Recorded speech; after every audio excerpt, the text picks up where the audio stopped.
Hello everyone, welcome to my YouTube channel. In today's session, I am going to talk about Old English literature. Before getting into the session, kindly do subscribe my YouTube channel so that you will get all the updates which I will be posting in the channel in future. So Old English means the earliest form of English language was used during the age of Anglo-Saxon. So Old English literature or Anglo-Saxon period. So Old English period gets started from 5th century onwards. It goes about 1066. Before the arrival of Anglo-Saxon, England was already invaded by Romans. So there had been a linguistic interchange between Germanic and Romans before the arrival of Anglo-Saxon.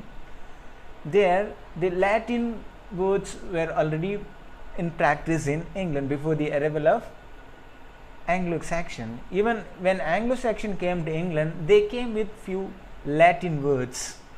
So the Old English period goes up to 1066. From 1066 onwards, Norman conquest gets started. Even after the Norman conquest, the Old English gets continued for few more decades. Even the Celtic speech also was entered into England before the arrival of Anglo-Saxon.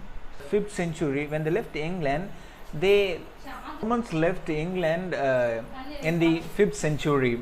When Anglo-Saxon came to England, Romans left England. Even the departure of Romans, Latin words were in use in the England. So people from aristocratic family and upper class, they used Latin as a medium of communication, whereas people from lowly station, ordinary people, they used Old English for communication. See, a lot of Latin words are being assimilated into Old English. And even when Anglo-Saxon came to England, they came with new Latin words. And there was a person called Augustine, Saint Augustine, who came to England in the late 6th century, approximately we would say 597. He came to England and he started to develop Old English along with the religious perspective, because he, one of the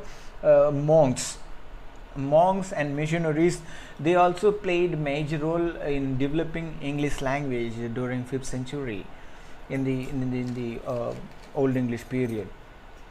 And there they don't want to adopt the words from other language exactly. They followed a kind of linguistic technique to improve English language. The technique is that they takes the word from other language and they converted, they change the word according to their convenient. They adopted words from Latin for their use.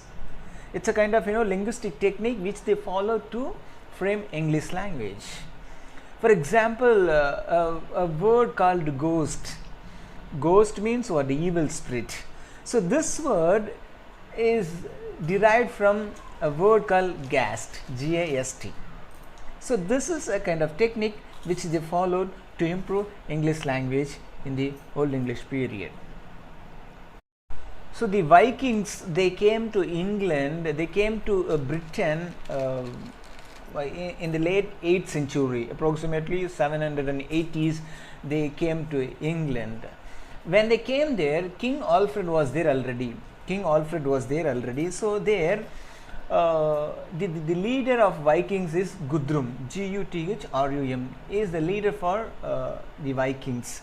So between Guthrum and the King Alfred, they had an agreement according to Danish law. Danish law is also known as Danelaw, D-A-N-E-L-A-W, Danelaw.